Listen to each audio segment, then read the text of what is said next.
it's been a hell of a week. I'm in the cafeteria at work, and it's been a hell of a week. So this is my dinner champions here. Those are clean. They just, whatever. Yeah. So anyway, it's just been a crazy week. It's been like, well, I had surgery, and I had my appendix out and my kidney stone surgery within 2 days of each other. That was fun. But that was at the end of April, and I was out of work for 3 weeks. And now I'm back to work, but I am struggling. So, but it's Friday.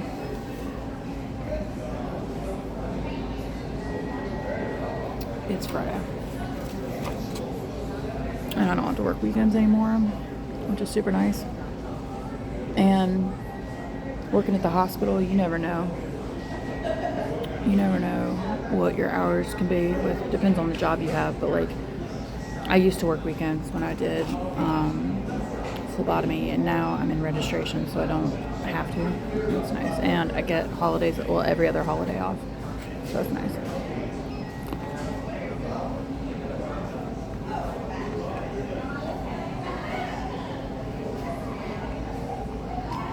These fries are always cold. Like I said, dinner of champions, but it's not bad.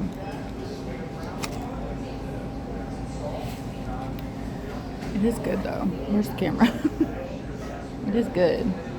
I do love a good grilled cheese. It just has too much butter. I even asked for light butter, and the cook gave me like extra butter. I'm like,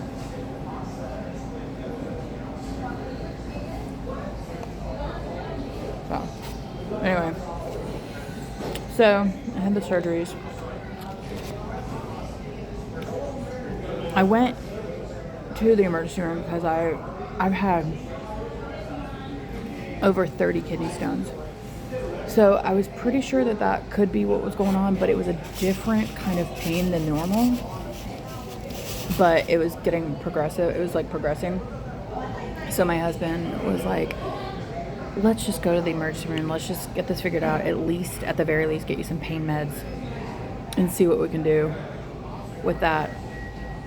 So at like 1 or 2 in the morning, he got me in the car. We went over there, and they did a CT with contrast, and they were like, yeah, you do have a kidney stone, which didn't surprise me, but whatever. And then he said it was 8 millimeters, and it was obstructing my ureter, my right ureter.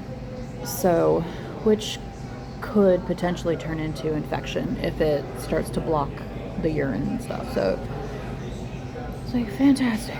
And back in the day, like I said, I've had a bunch of these. So I've had 3 prior surgeries. So I know a thing or two about kidney stone stuff.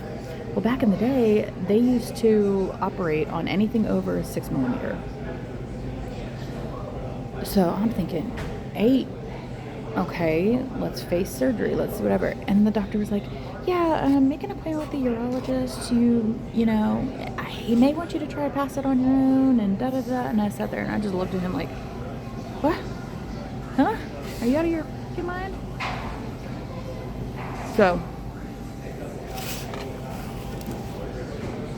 I stayed out of work the next day. Didn't make the appointment because I was struggling. I was hurting bad.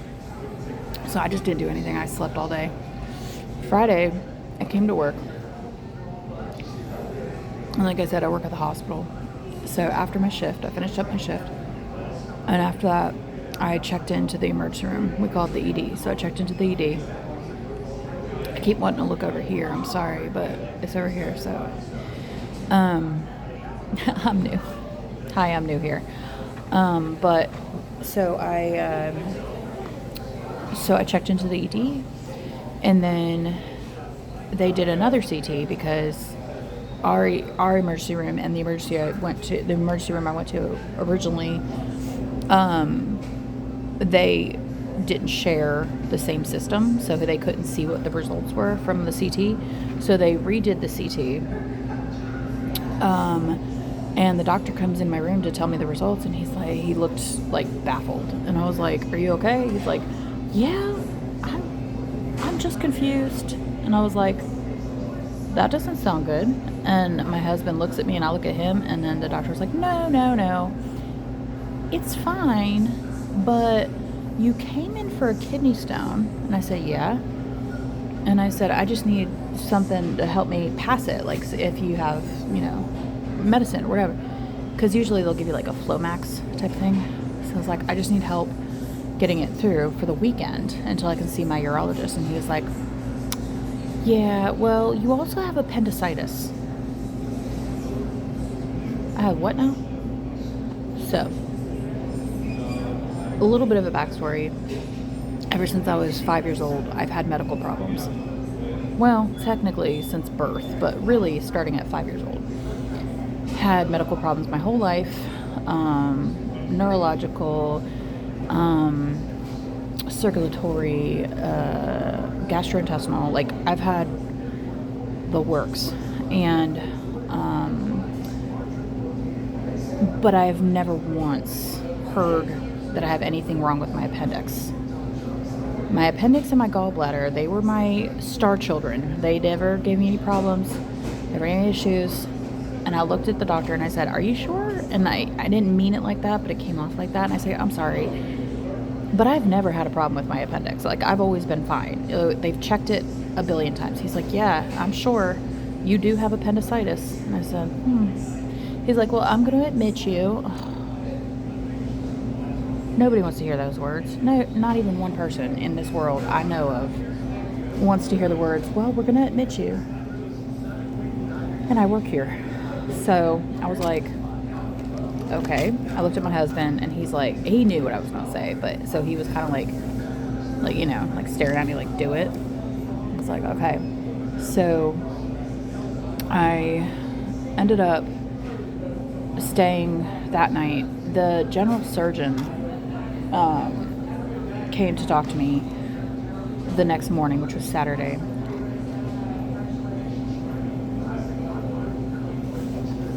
And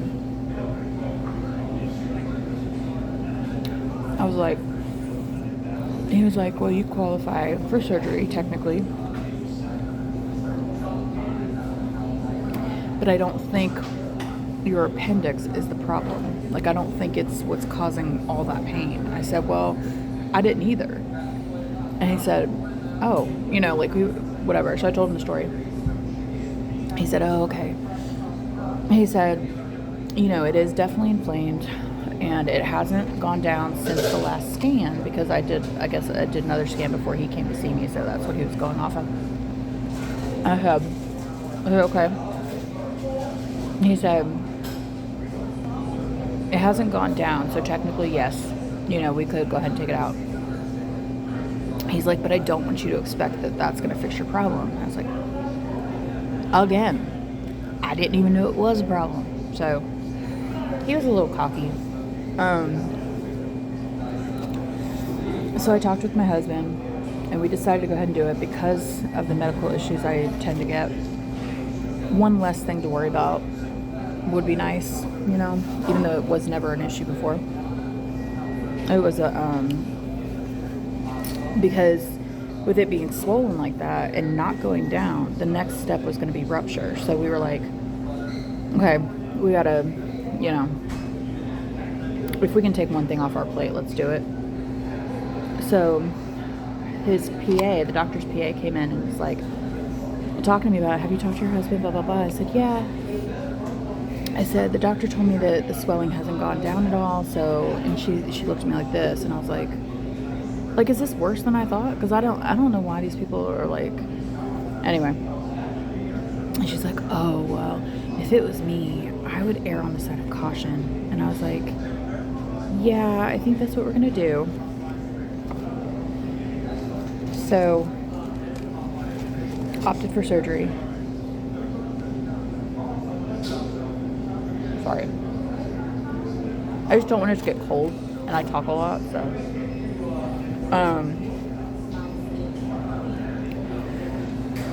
So we got the surgery that evening, Saturday evening.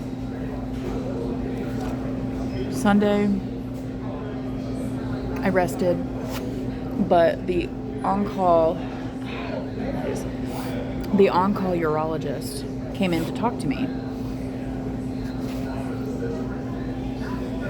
Sorry, the camera's here. Y'all, like, I'm not trying to be disrespectful, but he was not a smart person. Like, it was almost like, did you play dress up and then just come to the hospital to see if people could guess? Like, that's how bad it was. And he was telling me that, he's like, oh, well, when you have a kidney stone, now keep in mind, I have a history of stones over 30, stopped counting at 30. So he said to me, well, you know, it doesn't really hurt that bad unless it's sitting on the kidney.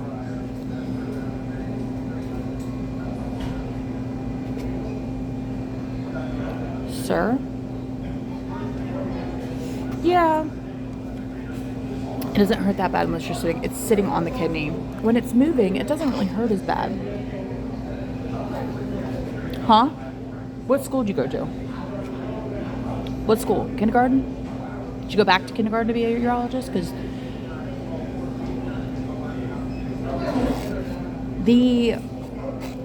it's literally the complete opposite.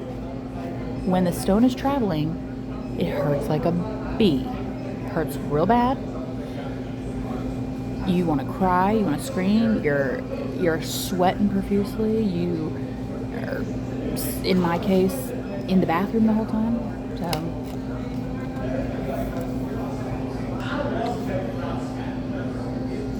okay, I was embarrassed because some guy came over here to get something out of the vending machine. Anyway. So the doctor was not smart. So that was pretty much the bottom line. Hold on. Okay, stay tuned for part 2 because my lunch break is over and I didn't realize it. So I gotta get going. But I'll do a part 2.